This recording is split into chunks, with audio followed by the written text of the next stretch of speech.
Саламатсызбы көрөрман жана угарман, сиз Жашыл климат подкастынын кезектеги көрсөтүүсүн көрүп баштадыңыз. Биз бүгүн табигый экосистемалардын жана жергиликтүү жамааттардын туруктуулугун жана адаптациялоо жөндөмдүүлүгү боюнча сүйлөшөбүз. Жашыл климат подкастынын бул жолку коногу Чечкан Капчыгайынын башкаруусун жакшыртуу долбоорунун координатору Камал Сооронкулов.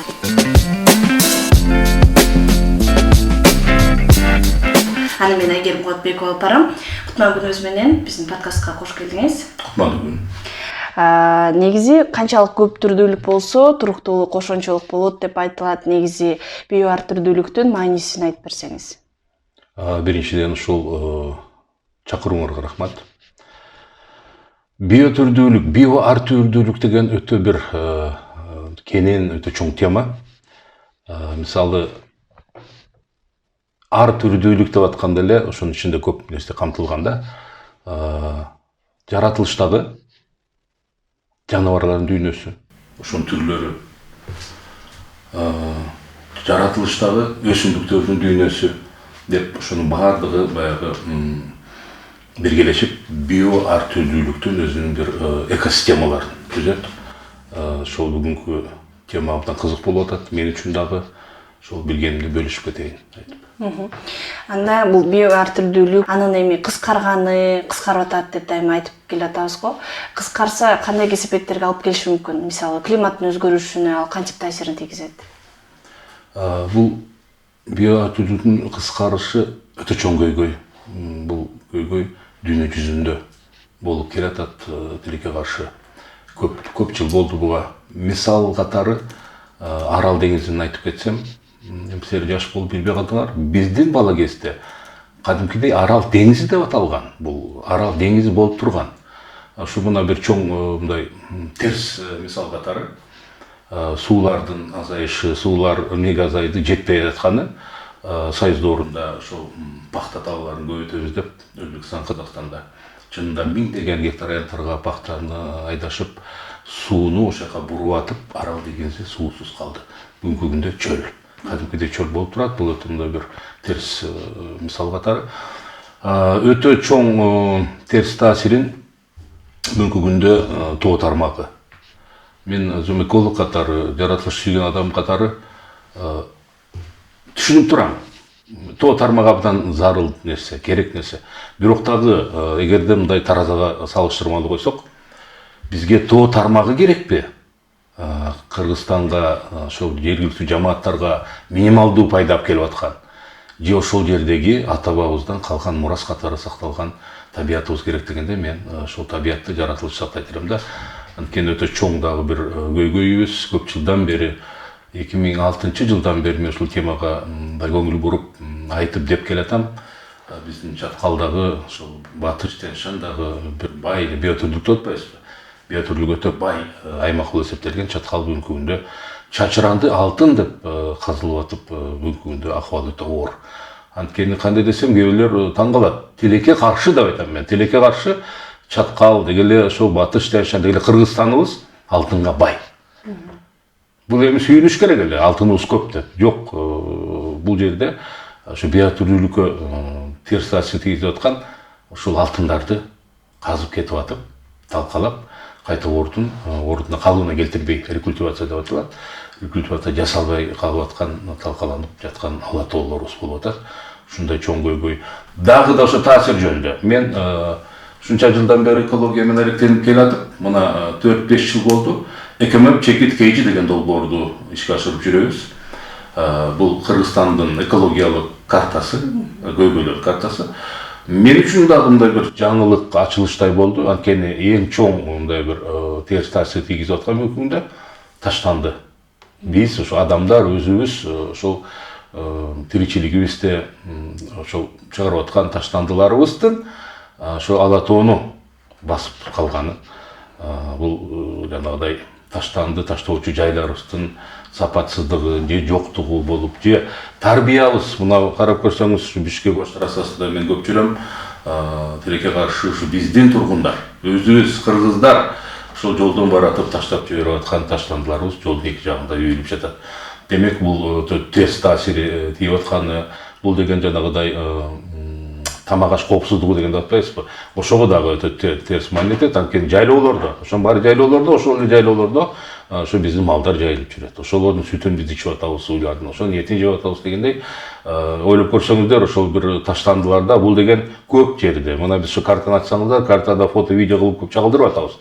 Ошол таштанды таштаган жерлерде жанагыдай желим, жанагыдай берки пакеттерди чайнап жеп аткан ошол малдар, уйларыбыз ошонун биз азыктанып атабыз деген сөз да. Жанагы экинчи чоң көйгөй ошол эле картада чагылдырганыбыз бул малдын көптүгү болуп, жайлоолорубуздан бүгүнкү күндө чаң чыгып атканы. Малдын саны өтө көп болуп, ошол эмнегедир эми адам баласы экенбиз, ооба, биз кыргыздар мал жандуу деп айтабыз. Туура болсун, мал болсун. Эми ошондой баягы биз көчмөн элбиз, тоолук элбиз. Болуш керек да, бирок бүгүнкү күндө эмес. Эгерде азыр бир ушундай тез чаралар көрүлбөсө, ошол малдын башын кыскартуу, мүмкүн санын кыскартуу, сапатына өтүү аракеттер болбосо, биз ала тообузду жоготуп алууга жакындап калдык. Бирок мына жакында көңүл бурулду деп эсептейм. Айыл чарба министри өткөндө угуп калдым, жолдо угуп баратып 60 000 гектар жер деп ошол кыртышы ушу кетти деп. Эми андан көбүрөөк чынында менин билишимче. Бирок ошол деле мына көңүл бурганы, бийликтин көңүл буруп, ошону эмне кылабыз деп бүгүнкү күндө чара көрөбүз деп ошол кичине кадамдар башталды. Ошону айтат элем, болту келип жанагыдай бир жаңы чөптөрдүн ургунбу себет экенбиз, башка кылат экенбиз. Бирок малдын башын же санын азайтып, санынан сапатын өтпөсөк, бул өтө чоң бир оор көрүнүш болуп атат биздин жайлоолор үчүн, биздин тоолор үчүн. Демек, мындай сиз айтып аткан биар түрдүүлүктүн кыскарышында көбүнчө адамдардын таасири жана антропогендик бир жолдор аркылуу кыскарып атат дейт. Анан Кыргызстандын жаратылышы ошо Тянь-Шань тоолорундагы биар түрдүүлүккө бай экени баары эле айтып сыймыктанып келет. Ошол эле учурда анын жок болуп кетүү коркунучунда турганына ишенишпейт го. Канча эле жок болуп кетсин, мисалы, канча кылымдар бериле турган, биз аны колдонуп келгенбиз деп кантип жөнөкөй жарандарга муну түшүндүрүш керек? Мына ушул бүгүн мени чакырып, мен интервью кылып атканыңар ошо жолдун бири да. Эмтилекке каршы ушундай бир агартуу десем туура болор бекен, эко билим десек туура болор бекен. Эми биздин муун, биз улгайган адамдар биздин муун көрүп билип турабыз. Өткөндө дагы бир аксакал менен Facebook талаасында, демекчи интернет талаасында кичине айтышпадык го, бирок мындай бир сөздү ортого салып, мен айтып атам, биз күнөөлүү болуп калдык, биздин муун күнөөлүү болуп калды. Ушунун бардыгына алып келгенибизгечи убагында көңүл бурулбай, сакталбай, жанагы билебиз го, убагында жанагы эле алтын каскан, башка кендерди каскан лицензиялар 300 сомго болгон, ошондой болгон, сатылып кеткен. Ошол санын айтсак, бүгүнкү күндө 158 лицензия жанагы чаткалдын алтын, чачыран алтын касканда дегеним да. Ошого мындай боштук кылып койгонбуз, берилдик ошо алтын касканга, башкасына. Ошол эле өндүрүш боюнча ооба, мен жакшы түшүнөм, мисалы өнүгүшүбүз керек, туризм сөз болуш керек. Бирок эгер ошол өнүгүүнүн баардыгы жаратылышыбызга терс таасир этсе, аны ойлонуп ишти кылыш керек да. Биз мыйзамдар бар, тилекке каршы мыйзамдар көбүсү сакталбай калып атат. Ошол эми биар түрлүгүбүздү сактоону мектептен, сөз түрдө мектептен башташыбыз керек. Мисалы, эко билим деп, ошол экология жөнүндө, жаратылыш жөнүндө, керек болсо тарыхыбыз жөнүндө. Мен көп жерлерге, ошо Кыргызстанга кыдырып жүрүп, мектептерге да кирем. Кадимкидей барып, кээде суранам. Убактым болсо, жетекчилерине суранып, балдар токтоп берсеңер, мен 1-2 саат сабак өтүп берейин, ушу билгенимди айтып берейин, ушул сиздердин аймагыңарда жаратылыш кандай, акыбалы кандай жолдору бар, келечеги кандай, кандай тарыхы бар демекчи. Эми кээ бир жерде түшүнүшүп, келиңиз агай деп турушат. Кээ бир жерде баягы чоочуп да кетишет, кандай, каяктан келген адам дегендейчи. Бирок айтайын дегенде муну системалуу кылыш керек. Системалуу кадимкидей сабактар киргизиш керек. Мына теледе көрсөтүш керек. Радиодо мына сиздердей болуп туруп, рахмат деп атам. Мына бир нече адам угуп калса, бүгүнкү биздин интервьюну, ошо көңүл бурса, ошол да өзгөрүү болот да. Ошо туура эмес кылып атпыз. таштанды болуп атты, башка көйгөйлөр бар экен дегенди адамдарга жеткизишибиз керек. Бүгүнкү күндө интернет булактар бар. Мен анда эле кандай десем, көп адамдар мүмкүн кызыкпай өтүп кетип атат. Чынында туура акыбал оор, баягы таза эле кыйрап калды дегенден алыспын, Кудай сактасын. Бирок салыштырмалуу болуп мындай мурун эми кандай болгон, бүгүн кандай болгонго мен мисалы ушунча мына ушу жаш келдим, көрүп турам да. Кандай сонун эле мисалы мен кулжаларды өзүм айылымда велосипед менен барып кулжа көрчүм да. Оттоп жүргөн аркар кулжаларды. Каякта велосипед азыр күнү түнү атчан жүрсөң дагы таппай каласың дегендейчи. Ошол эле суу самырыбыз кандай жайлоо эле ана ошо Бишкек-Ош жолдун боюнда. Бүгүнкү күндө мындай алтыгана басып көйгөйгөп мына суу самыр демекчи, жана алтын качкандар суу самырга да кирип бүгүнкү күндө мына кече жолдун келатып дагы ичине ошол жерден көңүл чөктү. Анткени ошол өңгөсү бүтүп дегенде ошо суу самырыбыз калды беле деп өткөндө да чагылдырдым Фейсбукта. Алтын казып келген экен. Эми ушул терс таасир эткен нерселерди айтып деп жеткизишибиз керек. Ошондо экобилим болобу, жаратылыш тануу болобу, аймак тануу болобу, ошондо жаш балдарыбыздан эми ушу патриоттук сезимди, ушул биздики. Мынагу ала тоо биздин ала тоо, ушуну сактайлы, ошо бул чынында мурас да. Бул мурасты биз укугубуз да жок сактабашка. Бизге ошол ата-бабаларыбыз өткөрүп бергенди биз эми көбөйтө албасак дагы көңүл буруп ошо болгондо өткөрүп бергенге аракет кылышыбыз керек. Ооба. Сиз айтып аткан жана био ар түрдүүлүктүн кыскарышында алтын казгандан башка же жанакы малын көп кылып жайлоолорду такыр кылгандан башка мыйзамсыз аңчылыктан башка бир ошол жакта өсүмдүктөрдү дагы казып алуу иштери көп жүрөт го. Бул дагы өзүнүн таасирин тийгизеби? Өтө таасир. Өзүнчө бул кандай десем мода, тейтили мода болуп кеткенине мен ушул өз көзүм менен күбө болуп жүрөм. Колдон келишинче айтып деп койгула деп. Анткени акыркы 5 жылдан ашып калды го дейм бери жайлоодогу биздин өтө жанагы баалуу, дарылык касиети жогорку чөптөрдү, өсүмдүктөрдү чогултуу болуп атат. Мен да айтып кетет элем басымдуу. Мен каршы эмесмин. Ошол ата-бабаларыбыз табып дейбиз, ошол дарыгерлерибиз чогултуп, адамдарды дарылап, бизди кайта эле бизди дарылайт да. Мына ошо Ош базарында бир эжелерибиз отурган өзүнчө бир жай бар. Бар ошол жерден чөптөрдөн, гүлдөрдөн сатып алса болот. Ошолор кандай дарылоонун рецепттерин да берет ошол эжекелерибиз. Буга мен каршы эмесмин, эки колдоп ошол кишилерге жардам берүүгө да даярмын. Маселе башка жакта болуп атат. Маселе баягы эле ошол байлык деп атып, коммерциялык чогултууда.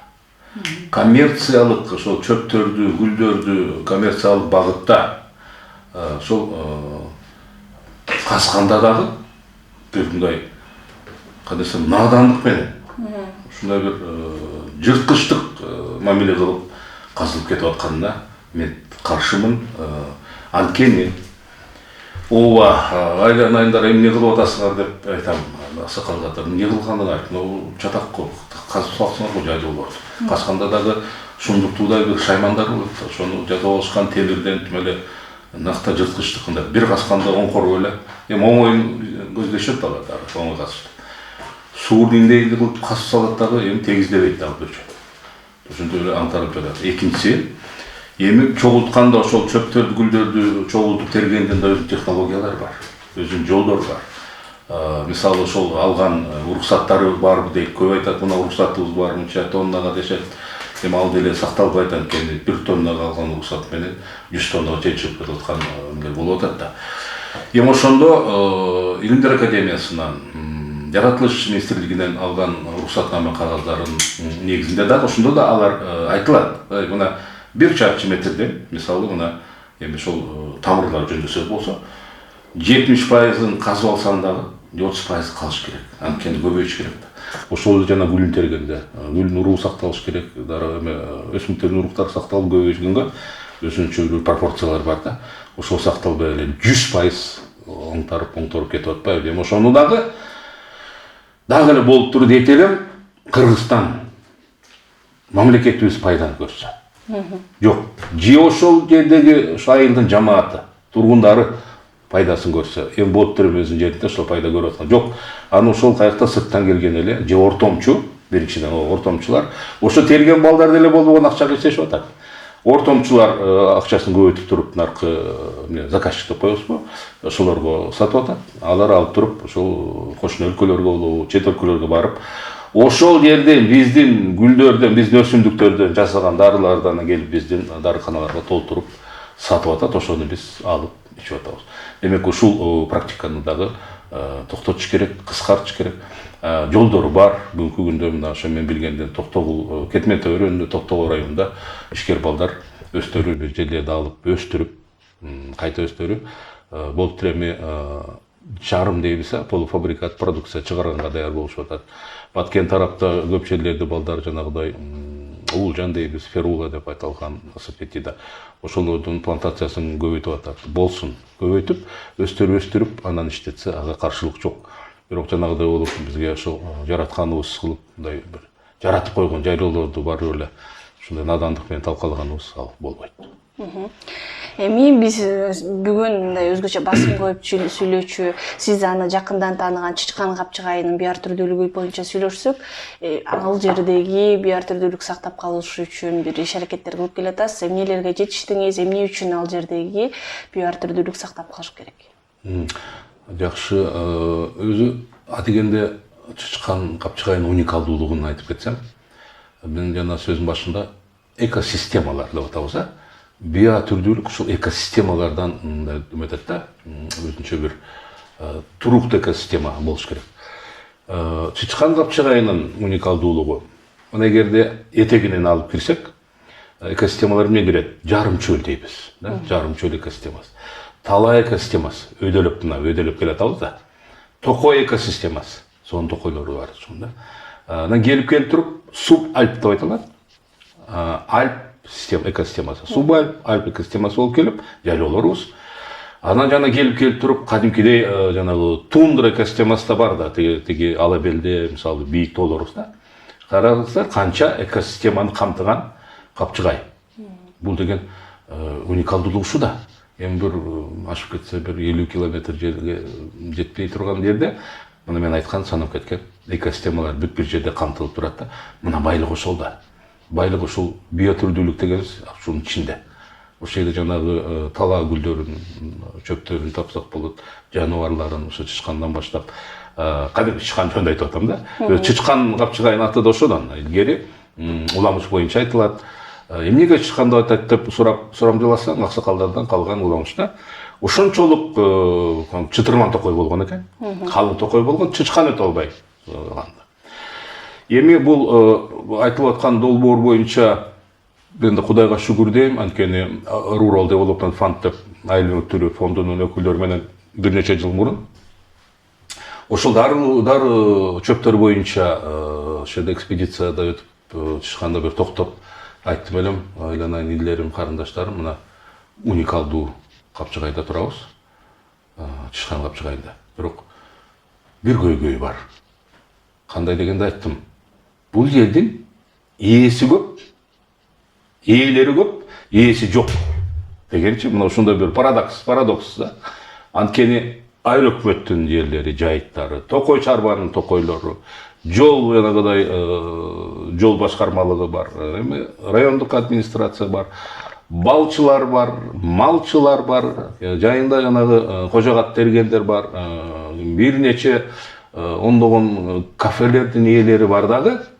Бирок жалпы бир мындай бир ошол Капчыгайдын ичин мындай бир сактай турган, коруй турган система жок болуп турат да. Башкаруу бир өзүнчө программасы же мындай планы жок деп. Анан ошо рахмат, ошол айыл өнүктүрүү фондунун өкүлдөрү күчтүү эксперттер. Ошол долбоорду даярдап өткөрүп, анан мени чакырышып бүгүнкү күндө ошо координатор болуп турам.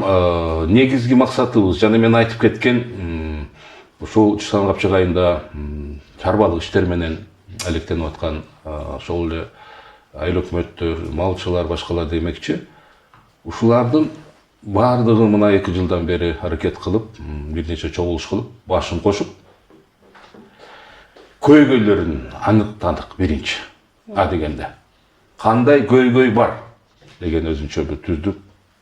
Ушундай жанагыдай айткандай жайыт көйгөй бар, таштанды көйгөй бар, саркынды суулардын көйгөйү бар. Жанагыдай чөптөрдү терип кетип аткан, мыйзамсыз аңылуу көйгөй бар деп ошентип келип анан көйгөйлөрдү ушундай кылып туруп чоң өзүнчө программа болду. Анан эмне кылышыбыз керек? Ушу көйгөйлөрдү баягы азайтканга, чечкенге дегенде ошондой сунуштар да болду. Мына бүгүнкү күндө ошол долбоор ошо өзүнүн мындай десем аяктоочу болсо да орто ченинен ашуудан ашып калды. 24-жылга чейин узатат. Ооба, бүгүнкү күндө ошол топ-топ кылып бөлүп, ошолор менен иштеп, көйгөйлөрүн аныктап, анан мини грант деген ошол системасын ишке киргизип, мисалы бүгүнкү күндө 12-13 мини грант, чакан гранттар ишке ашып атат. Мисал катары эле, ошол жана жолду караган башкармалык деп коебуз. Жол башкармалыгы, алардын жигиттери өздөрү бир жерди, өздөрүнө тиешелүү жерди бөлүп берип атат. Ал жерге жанагы кожогат бергендерибиз, ошо мен көп жылдан бери көрүп жүрөм. Баягы цыган табыр деп коет го, ошондой болуп, ар жерде сатышат. Балдар жайдын күнү ысык болот, жамгыр жайт дегендей. Ошо жанагыдай кожогат салып алып, черектерин, чакаларын көтөрүп жүрөт. Ошолорго бир-эки жерге кадимкидей эме дүкөнчө сыяктуу жыгачтан, ошол экологияга тиешелүү бир жакшы, кандай десем, ошо балдар, ошо эжекелерибиз, карындаштарыбыз көлөкөлөп отуруп, ушундай жанагы кожогатын сатып алсын дегендей бир-эки пункт ачылып атат. Кафелердин жамааттары топтолуп, ошол таштанды маселеси деп кайрылышты, алар грант берип. Аларга дагы ошол бир нече жанагыдай таштанды чогултуучу урна деп атабыз, контейнер даярдап жеткирип берип атабыз. Өтө кызыктуу тема болду. Ошол биотүрдүүлүккө тиешелүү.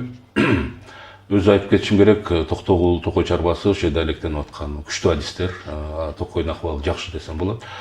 Бирок дагы бул эми өсүмдүктөр дүйнөсү, байлыгын көрүп турабыз, шүгүр.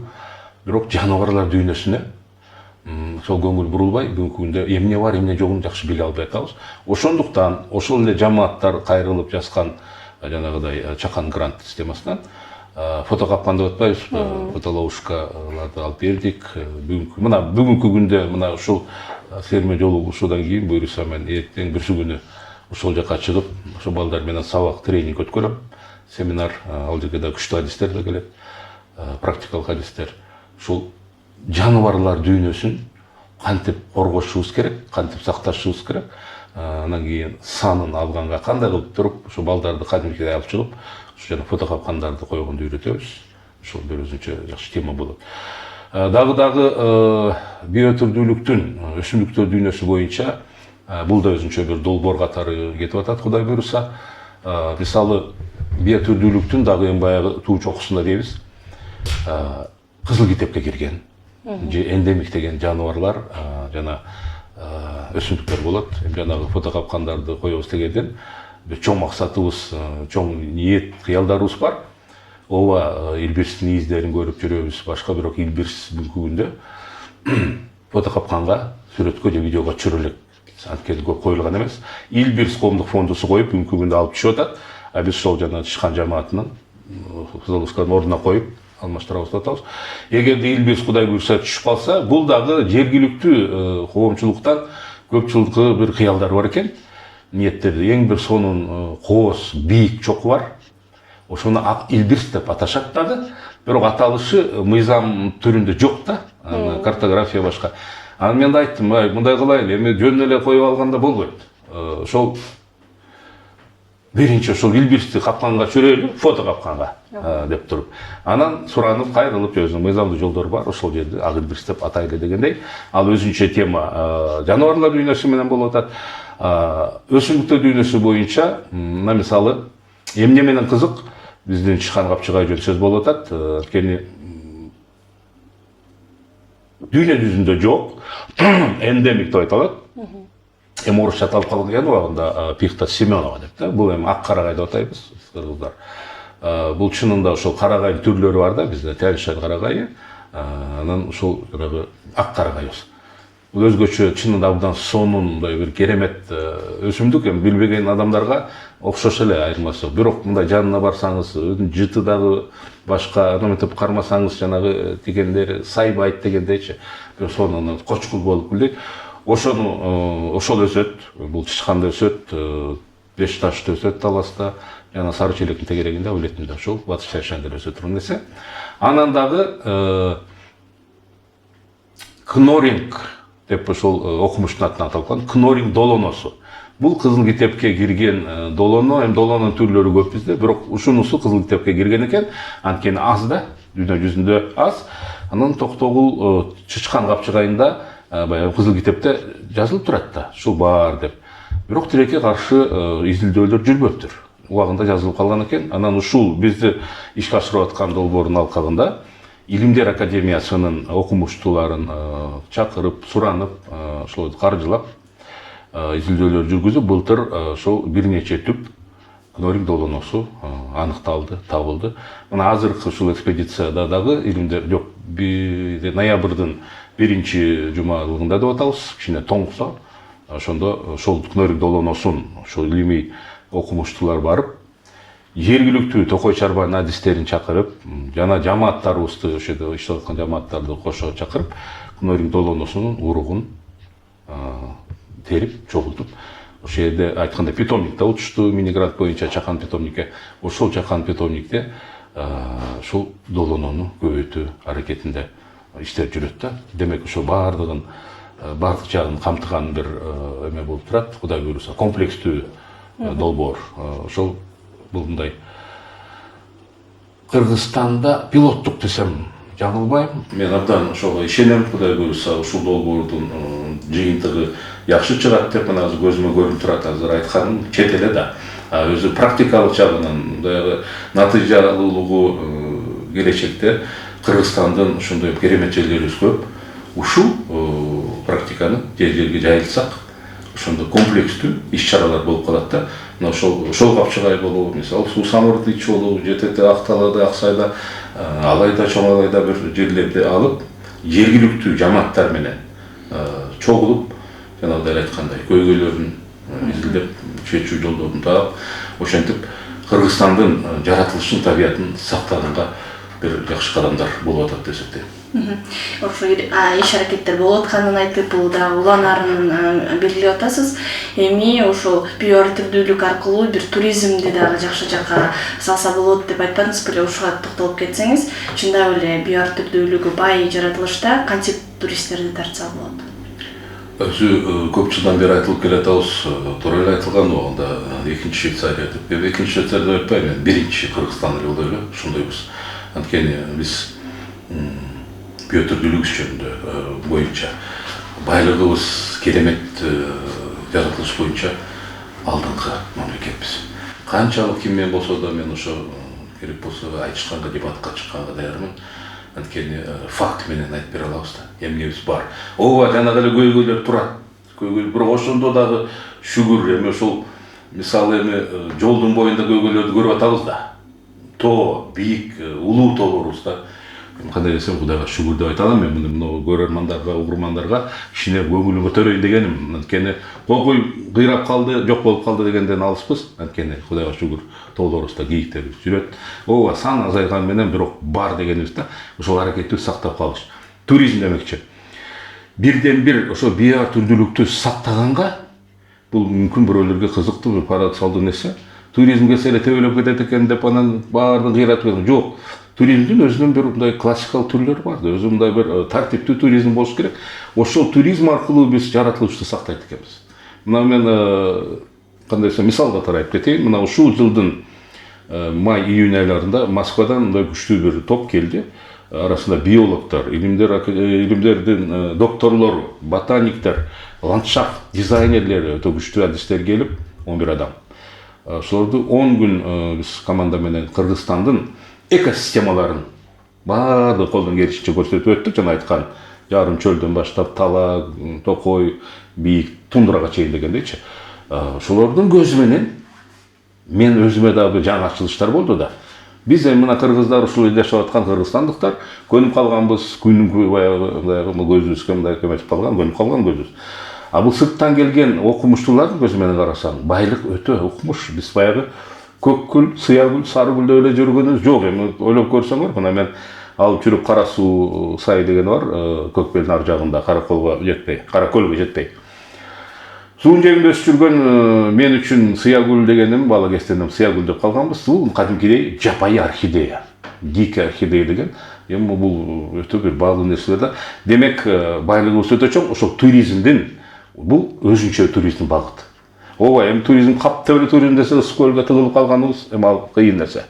Ал өзүнүн терс таасири бар. Бирок туризмде жакшынакай мындай бир ыраат менен өнүктүрсөк, ошого дагы чычкан капчыгайы укмуштуудай потенциалы бар да. Экотуризм ошол жерде.